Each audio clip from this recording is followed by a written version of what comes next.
Nicole, you're there. I you, am. you beat me to it.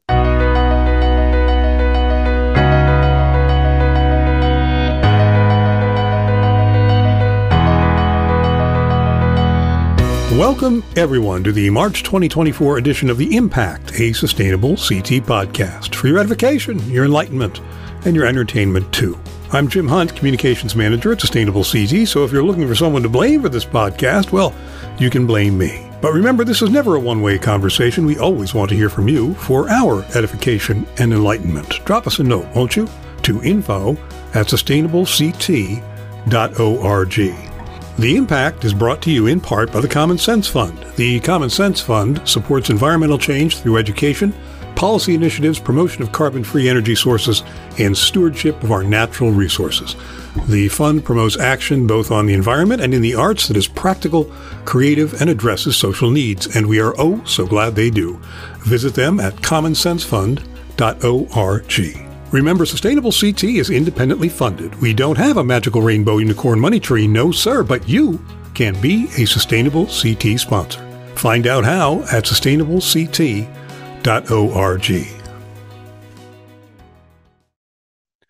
I'm delighted to be joined today by Nicole Chevalier, philanthropist, writer, principal of the Chevalier Consulting Advisors, member of the Sustainable CT Board of Directors, and chair of the committee that is searching for a replacement for our retiring executive director, the irreplaceable Lynn Stoddard. Hope she's replaceable. Nicole is no slouch herself, it should be said. She did her undergraduate work far above Cayuga's waters at Cornell. Go Big Red Bears. Where she received a BS in Natural Resource Management. She went on to earn a Master's of Environmental Studies at the Yale School of Forestry and Environmental Studies. Go Bulldogs!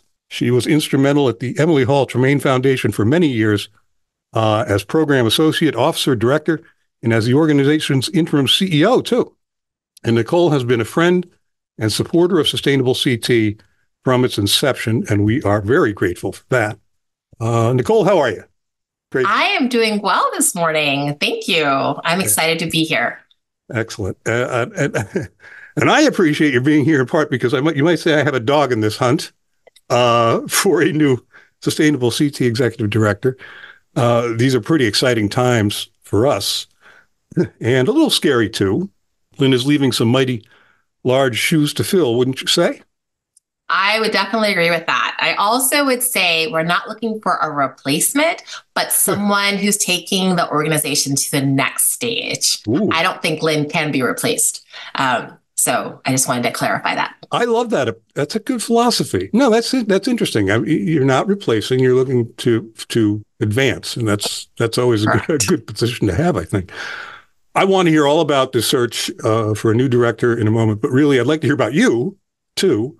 How did you come to be so involved with Sustainable CT, and what made you stick around for the duration? I mean, because we're nice people, right? That must be it. Full disclosure, I just want to point out, people, we should note the Tremaine Foundation is a generous founding and sustaining funder of Sustainable CT, along with Common Sense Fund and the Hampshire Foundation, and we are also thankful for that. These are great people doing great things. How did you first become involved with us? Was it through the Tremaine Foundation? It was through the Tremaine Foundation. So at the time, I was serving as program director, but even going back before Sustainable CT was created, I had a strong relationship with Lynn Stoddard, the current ED, while she was at DEEP. And so because Tremaine Foundation was very interested in advancing climate change solutions, both at the state level and regional and then nationally, we started in Connecticut, being based in Connecticut. And Lynn was just a star at the Department of Environmental Protection that became the Department of Energy and Environmental Protection. And so I worked closely with her over 10, 15 years. So when Lynn decided, and we also had supported the Institute for Sustainable Energy, which is where the program Sustainable CT got launched from. And that was separate, but a part of our climate portfolio.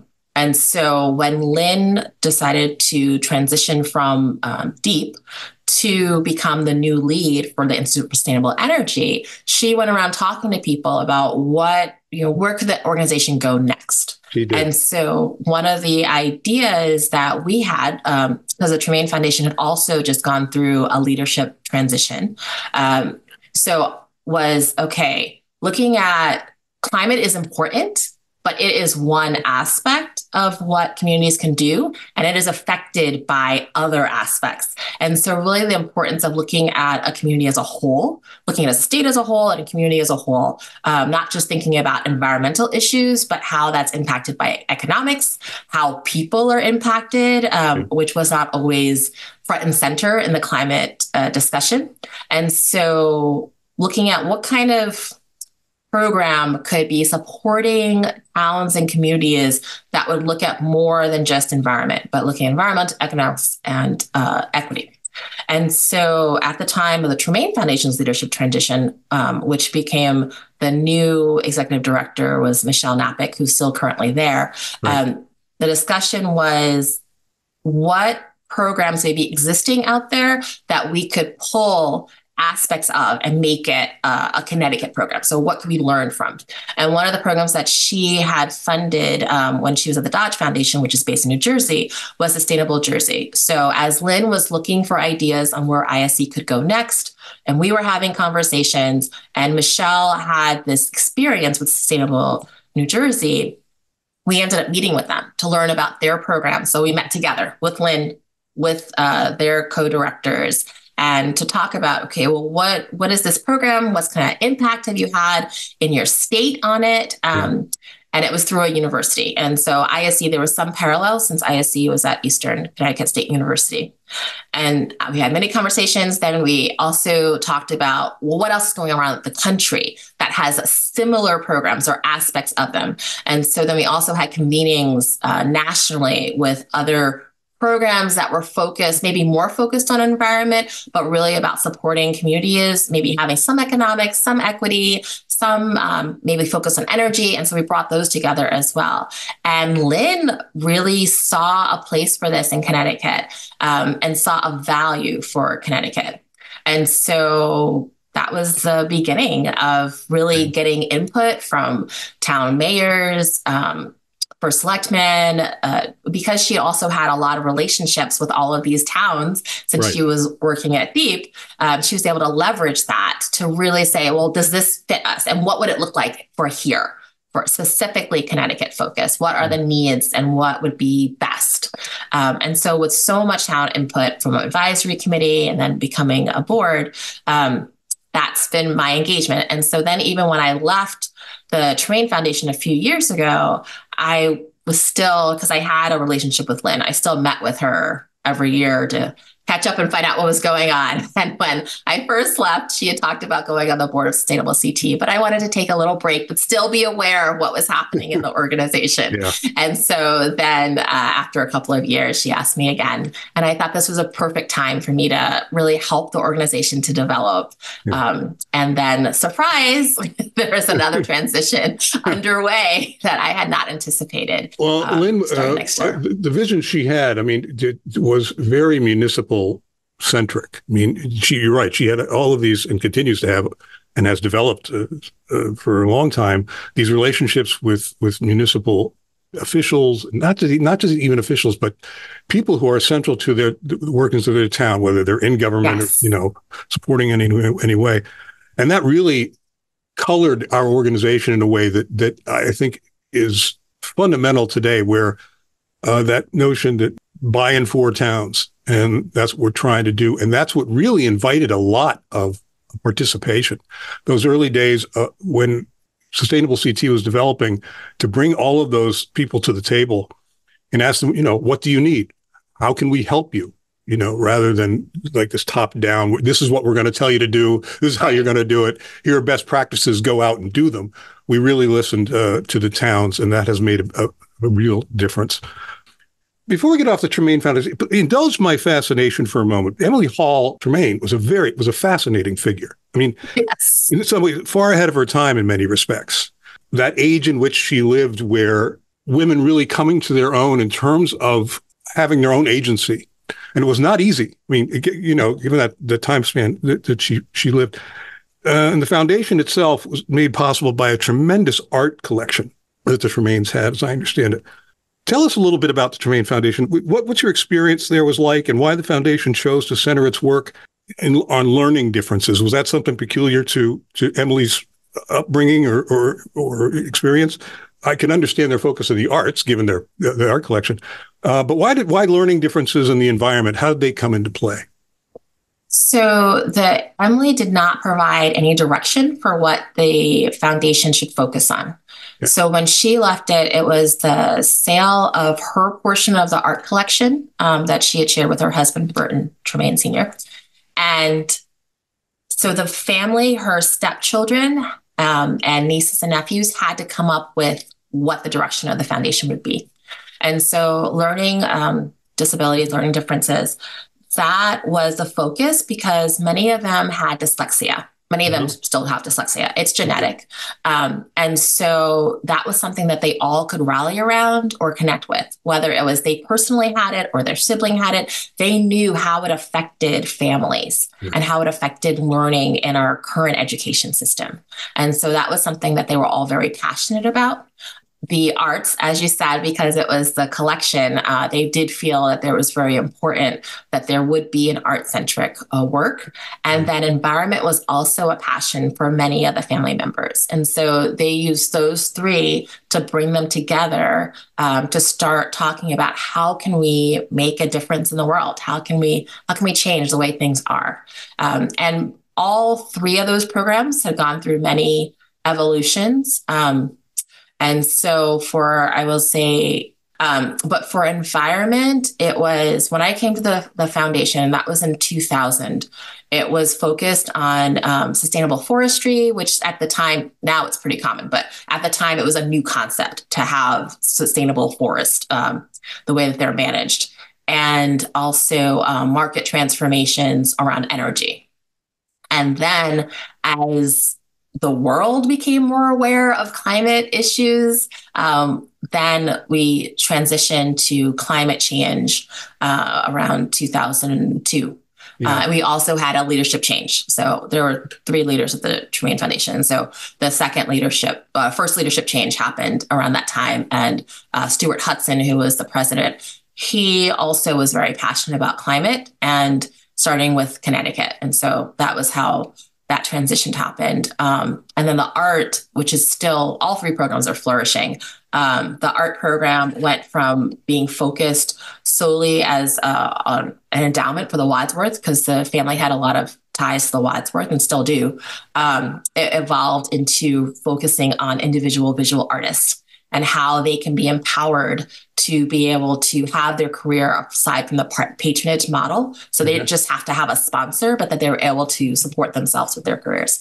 And then for learning differences, that broadened from just dyslexia to also ADHD to how do you make a system, an education system. So we also did federal reforms, looking at federal reforms, as well as on the ground programs to provide support to those who learn differently. So it could be beyond dyslexia or ADHD, it could be dysgraphia, it could be a host of things that can not thrive in the current way that the education system is set up. Yeah. So it was really the next generation of Tremaines that set the course in many of these areas. What impresses me is the responsiveness of that when climate change became essentially a known, maybe it always had been, but became known as an existential threat. The Tremaine Foundation responded to that in a way that a lot of foundations would not be able to, or not, they get stuck in a rut or inertia or whatever it is. That's impressive to me. I think that what the Tremaine Foundation has been able to do with the resources it has is phenomenal to me. I think they've had a really broad reach and a great impact, especially with us. There's no question about it, especially with us. Let's talk about it. So let's pivot a little bit, talk about the new position coming on. How do you think the board or Sustainable CT as an organization, for that matter, is preparing for this transition? Are we preparing? What are the preparations we're going through to be able to make this successful? That's a great question, because even throughout the search, it's more, you do have to be prepared when the person comes on. So it's not just a handoff. I will say that as an organization, because we have an amazingly dynamic relationship-based leader, and Lynn, that she's being very thoughtful of what needs to happen, like legally and financially, to really put the which everything is going well. But what are areas that she's been working in that may need to be buttoned up even more, so that way it's an easier transition for the new ED. Okay. And so I would say for the board, one of the things that we've definitely been talking about and trying to be very deliberate, intentional about, is making sure that the board is getting even more involved, not in the details, but figuring out how we can be assets to the organization, whether it's as a resource, as helping to connect with other partners, how we can be more than just a board that comes to meetings and makes decisions, but that in between, that we're able to be ambassadors for sustainable CT. Yeah. And so that's one area. And then also thinking through, what is the new ED going to need? And that is still an ongoing conversation that can not change, but it definitely evolves. And what do we need to have in place as a board before the person comes on, before Lynn leaves? And so all of this has been sparked because obviously her departure, but I think that there are also things that would have needed to happen, but they wouldn't have just been urgent. So they may have been on the agenda, for 5-10 years, sure, but not moving forward because there didn't seem to be as much of an urgency for preparation for transitions, which we know happen. It's just, you don't necessarily invest the time to prepare for them until you know that you're going to have to. Yeah. And so I think this has really been helpful for the board as well, and the board's engagement. Well, what this new person is going to need will, in some respects, be informed by who that person is and what they bring to the job, right? I mean, correct. Yeah. And so for that, we're also thinking through scenarios. Right. You can't be clairvoyant, but you can think of scenarios. So it won't be just, one set of things that the person needs. It's like, okay, what would be the suite that they would need, whether they come in with this skill set or that skill set? And so trying to think through that, it won't not be comprehensive. But it can be further along than just thinking, okay, this is the person that we're going to have. Yeah, and that's all they're going to need. You want to set them up for success, as the saying goes. Correct. Yeah, absolutely. Could you summarize the job description for our listeners? And then what about the intangibles, the X factors? Is there something special you're hoping to bring to the position that may have been, I don't know, a dream or something you haven't addressed before or something? So the sustainable CT is at an interesting place in terms of its maturity and the growth cycle. And I am going to summarize the job description in relation to this. I'm not just going off tangent. That's all right. You do what you like. So usually organizations, the first transition to a new leader can be, it can potentially be a bumpy road. So sure. Lynn is amazing, and she has set up the organization so it will not be. But when you go from a founder of an organization to the first ED who has not been there since the beginning, there's a lot that can go well, and there's a lot that cannot potentially go well, sure. Just because of expectations. And so I think looking at kind of the overall job description, it's someone who can, I think I've mentioned this a little bit before, but lead the organization to maturity. And so taking everything that's happened and really spending time listening and understanding what the needs are, or what's been accomplished, and then thinking about, well, where does the organization need to go in 5 years to be mature on all fronts, whether it's programs, financial, structures, all those things. Where does it need to be in 5 years, or where would be the goal for 5 years? And then what are going to be the steps that are needed within the next couple of years to lead there? Yeah. So I think that's going to be really pivotal. And so the job description is we're looking for someone who is relationship based, that really, because sustainable CT is relationship based, who is focused on how to serve municipalities and really understanding municipalities. So those who have either worked in them or just have a passion for them, whether they've been on in non-paid positions on wetland commissions and on finance boards and on different things, ways that they've really invested, and someone who's willing to travel around the state to really build those relationships, both in person and online, but really having the presence. So that visioning piece, then making it into practicals for where we need to go over the next 5 years, and who is very relationship oriented. Having a background in environment economics is helpful, but it's not essential because so much of it can be learned. And then you have Sustainable CT is set up with a bunch of resources, so many people who go over these actions, that kind of background isn't essential, but really being invested in communities, in their growth in Connecticut.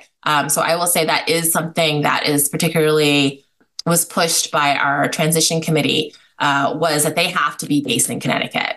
While Sustainable CT is a virtual organization at this time, the person has to not just drive in from New York, Massachusetts, Rhode Island, but be based and invested in Connecticut. Yeah, absolutely. And I don't know if I can underscore enough the importance of the investment in Connecticut and investing in local communities, like seeing the value of that. And so I think those are key characteristics. And someone who has leadership experience. I don't think that it would be great to just come in and this be your first leadership experience at all. And so, especially because of the pieces that are needed for the visioning and then being able to implement that. Yeah. So that's That's a 2-page wrapped up in a couple of words. That's it. Well, and the risk is obvious where human beings are not comfortable with change, right? Change is hard. So Justin, again, speaking from the perspective of a staff member, we're all a little nervous. Who's going to be sitting at the table? Will we get along? Will they want to change who we are? They come and change everything. But we too are interested in going to that next level. We've been trying to make that happen too. It's not as if this is not a new idea, really, at least internally for us. We're trying to set up plans and processes to take us years down the road. So we definitely want to be a partner in that. I know that's for sure.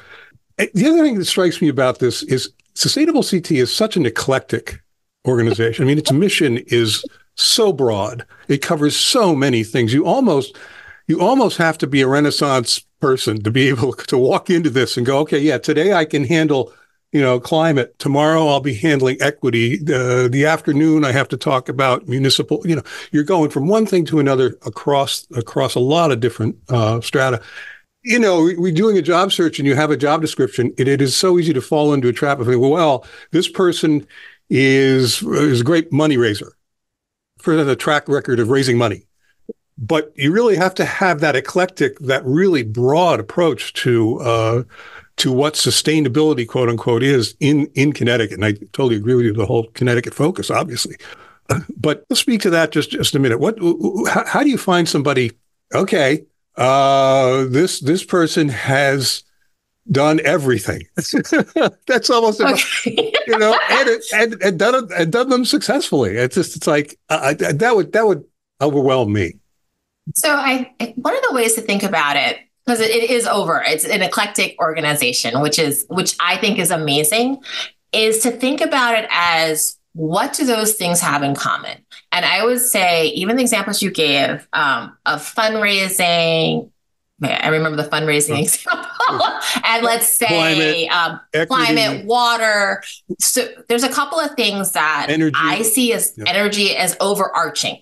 And so can the person listen and ask the right questions to understand what's needed here without technical know-how?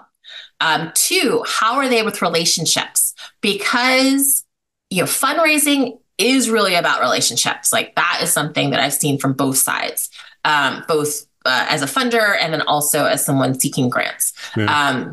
Understanding how these specific subject areas work in a community and how they interact. That's someone who can ask the right questions without necessarily having all the technical knowledge.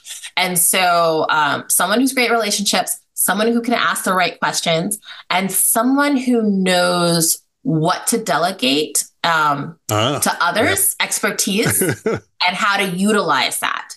I love that. And so those three things, I believe, if they have those things and, those three things that I say, and have a upbeat personality, which is also helpful. A good sense of humor will take you a long way in this business, that's for sure. Exactly. So those four things with a sense of humor that trumps anything else, I think. And being based in Connecticut, because you don't have to have all the technical knowledge or all the technical experience, but if you're able to ask the right questions, if you're able to build those relationships and come in and start with there's already relationships that Sustainable CT is built, but the new ED is going to have to build their own individual relationships based on that.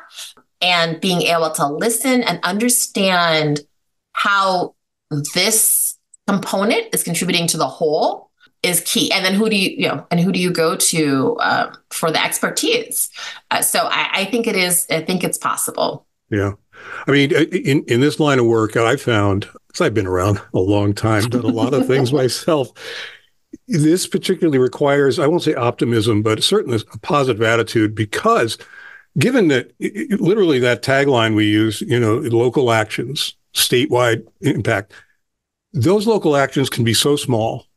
And and being able to see this in a larger picture, have a larger frame of mind, where you're saying all of these small things that we're able to accomplish are contributing to a much greater whole, and keeping that in mind, because sometimes it can feel the problems themselves can feel overwhelming. Correct. Leadership that is positive and seeing that larger picture, and being able to convey that to staff and to clientele, that's a huge thing. It's very empowering. I mean, that's very empowering. Yeah. People feel empowered when they can see how their action, precisely, how it contributes to, the larger system, how it contributes to the larger lake for change. Yeah. And that's, so that empowering spirit that can see it and can also see how, over time, so over 3, 5, 10, 20 years doing this is how it multiplies the impact. Yeah. So I agree. Well, I'm a marketing guy. It's my background, and one of our selling points, if you will, is and it isn't. I don't want to make it sound so crass or commercial. It's a really, I think, good philosophical underpinning, is that something like an issue of climate change is completely overwhelming, right? We're not you as a person and me as a person, we can't affect climate change on our own. The state can't do it. The country can't do it alone. This has to be a global effort. And so being able to tell people, look, you're in Danbury, you're in, Hartford, you're in, you're able to have an effect with your neighbors into a larger, more effective tide that's going to roll. So that gives people, and gives them a sense of, like you say, ownership, of efficacy, of being able to make a difference they might not be able to make on their own. It's a huge thing. It's a very important thing for us. What are you trying to fill this position? When, and what's the time frame you're looking at? So I will work backwards. So our goal is to have someone starting July 1 with an offer in June. And so we are... The applications are due, and it's rolling, but the applications are due by the end of March. And then we're using April and May to do first and second round interviews. Currently, applications as they're coming in are being screened by our search consultant partner, EOS. And so we'll start the transition committee, we'll start interviewing starting in April. Now, is the March 29th, is that a hard deadline, or open until the position is filled, or what's the approach there? So we will say open until filled, but priority is the March. Sure. So get those applications in, folks.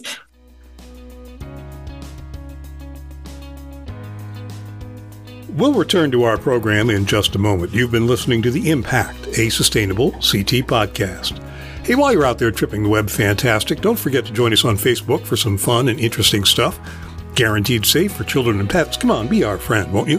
At facebook.com/sustainableCT. And we, like millions of others, have hopped on the Instagram Threads bandwagon at instagram.com/sustainableCT and threads.net at sustainableCT. And yes, of course, we're LinkedIn. Search for Sustainable CT from your LinkedIn page, and you'll find us right there, being all LinkedIn and media social. And if you're not yet a subscriber to Actions and Impact, the Sustainable CT newsletter, you could be missing out on some very important information to you, to your organization, and to your town. Accept no substitutes. Do yourself a favor and subscribe today. And you could do that where? At sustainablect.org, of course.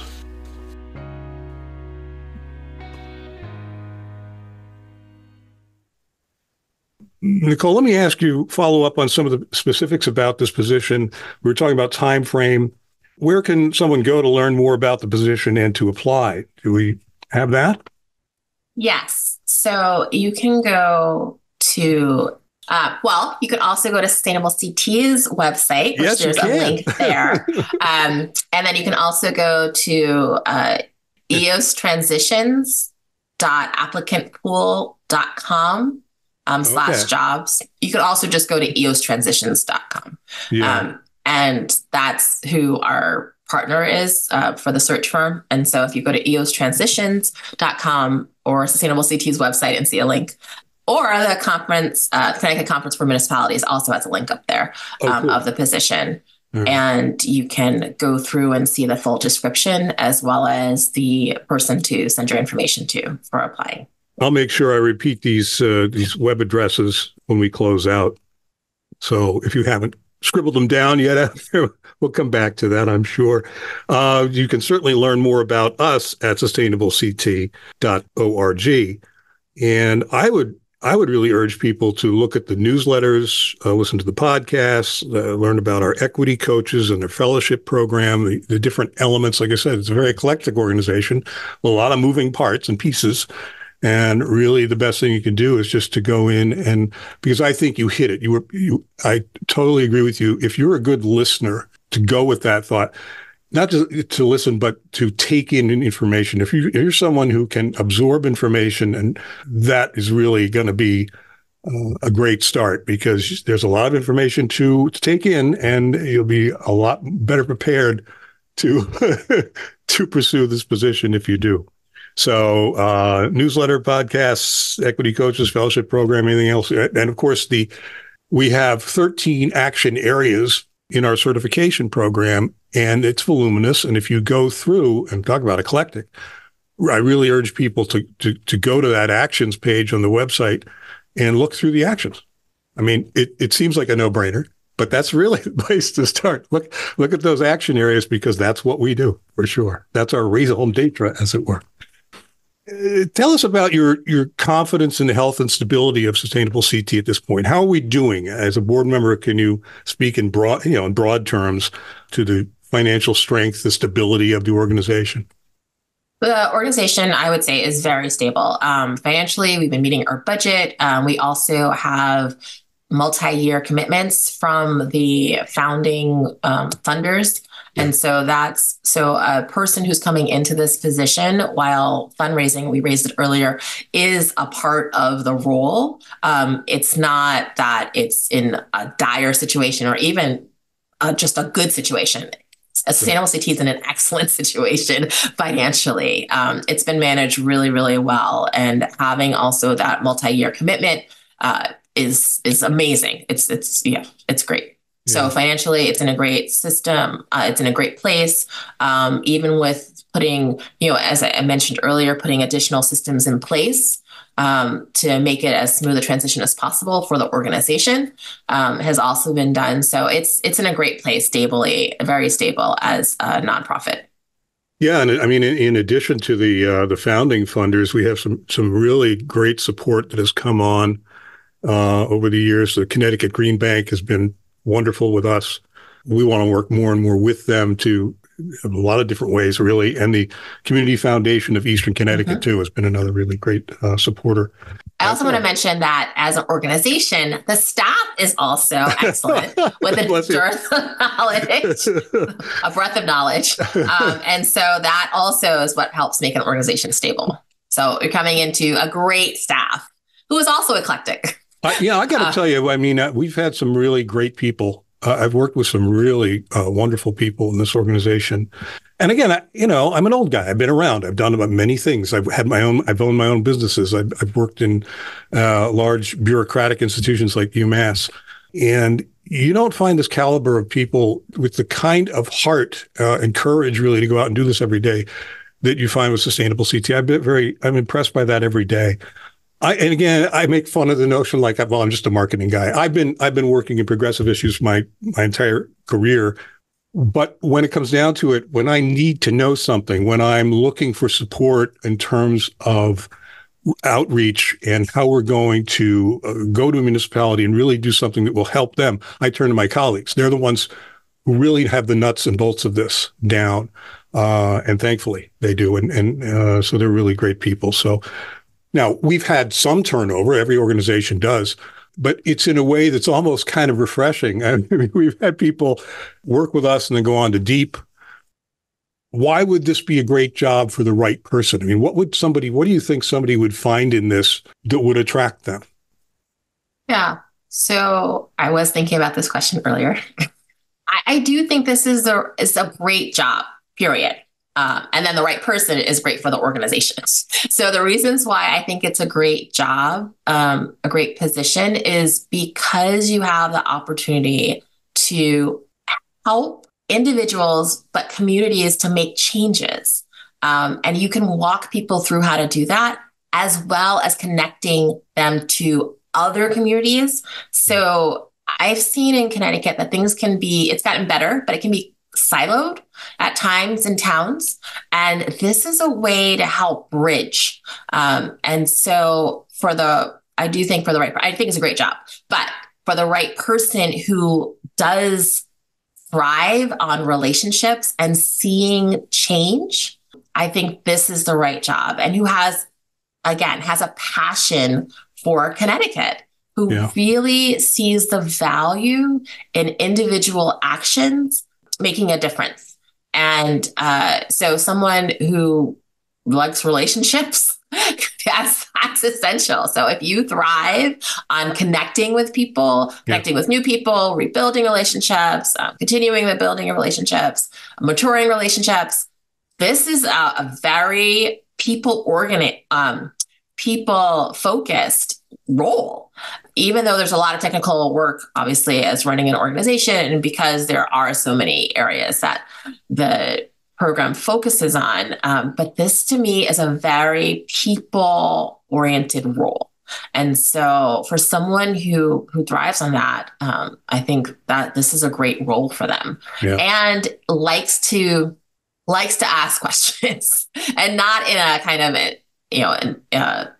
interrogation kind of way, but someone who enjoys learning and helping others to learn. So in the same way as connecting others, being connected to people and then connecting them to each other, someone who also likes to help people to learn, and likes to learn themselves. So to me, this is a dream job for that. And that they're also passionate about Connecticut.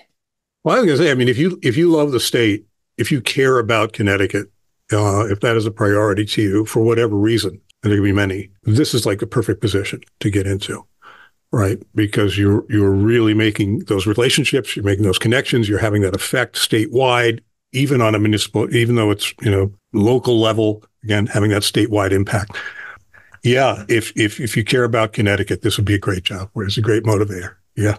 And I also, as much as I've been talking about having a passion for Connecticut, which I do think is critical for this role, because a network has been developed of similar programs or programs that have a similar outlook throughout the country, that you're also able to take what you're learning here and be able to share that with others in other states. Oh, absolutely. And take what they're learning there and see, does this apply? Or even just having a network that you can say, okay, this is something that we've been wrestling with or noodling with in our state. How have you guys addressed this? And then what you can learn from that, not just taking it and copying it and implementing it, but really being able to have peers that are outside of Connecticut to talk things through with is an incredible opportunity. Yeah, that's huge. If you have a passion for collaboration within the state, you'll certainly find it, nationwide. When we work with the Sustainable States Network, we are truly collaborative. We're helping them. They're helping us. Each individual group is really bringing something to the table that we're all benefiting from. So that's been a big help. Absolutely. What do you consider to be the major priorities, challenges, or opportunities for the next director and for Sustainable CT? So I will say it's all opportunities. So it's all opportunities. And so as you look, like, I can't say what the organization is going to look like. I can't even say what I think it should look like in 5 years, like individually. I cannot do that, or I don't want to do that. Yeah. But I do think that the next leader, there's an opportunity for them to do that. And I think that there also can be a challenge within that, because Sustainable CT has accomplished so much. And so in this period of time, and so to think through, well, what does it need to be in 5 years? What would need to evolve and why it would need to evolve? That is both an opportunity to have this kind of visioning thinking, but also a challenge, because so many things have been going so well with Sustainable CT. Yeah. So it's not as if there's some hole that Sustainable CT has had these past couple of years. That's not it at all. And so having to imagine where to go, why and how, that to me is an opportunity, but that's also a challenge within that opportunity. I think also helping the board to be even more engaged, as I was explaining in the beginning, talking about how the board has been really trying to amp up our own engagement, and not in the details of Sustainable CT, but as an ambassador, and making sure that we are as supportive as we can be to the organization and to the AD and staff, and figuring out what that looks like. And that's an evolving conversation. But I do think that the new ED is going to have an opportunity to build these new relationships with the board. And also, as our board is reaching a lot of term limits for those who helped start the organization, that's also going to be a big transition that the new ED is going to be handling, as they're bringing on new people who may not have the same history, because the kind of the founding board members or the beginning board members are no longer a part of the organization, though still, supporters, but not at the board level. So I see those as opportunities, but there are also challenges within those opportunities. Sure. It's interesting because as a maturing organization, the emphasis has to be placed slightly differently. So, for instance, when we first started, there are 169 towns in Connecticut, and we have none registered. You're starting out, and you go out and you get all these towns to register. And, isn't that gangbusters? And 100 towns have registered. Whatever. It was harder than that.